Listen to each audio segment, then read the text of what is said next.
ওদিন তাল দিয়ে নারকেল দিয়ে কেক বানাইছিলাম। চান্টুর এত পছন্দ হয়েছে, সে আর বুবু আরাম করে খেয়েছে। চান্টু তালের কেক খুব পছন্দ। হ্যাঁ, একটু শব্দ হলেই তার ঘুম ভেঙে যায়। দুপুরে সুখের ঘুম দিচ্ছে সে, নিদ্রা ভঙ্গ হয়ে গেল তার।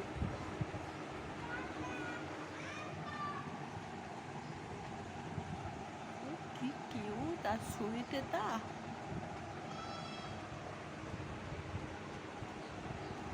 শুভ দুপুরের ঘুম হচ্ছে এটা, বুঝছো? আমার তো এখন রেডি হইতে হবে। তোমার সাথে আমার ঘুমাইলে হবে না। ও আমার সাথে প্রতিদিন দুপুরবেলা একটু শুয়ে থাকে। সে ঘুমায় যায় আর আমি চলে যাই তাকে রেখে।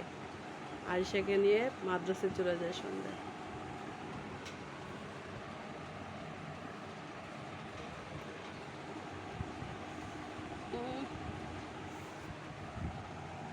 এটা হলো ওর কোষণ বালিশ ঘুমানোর। এখানেই পড়ে থাকে। আমি এখানে গুছিয়ে রাখি না, বিছানাতে করে এখানে রেখে দিই, ও ইচ্ছা মতো এসে ঘুমায় থাকে।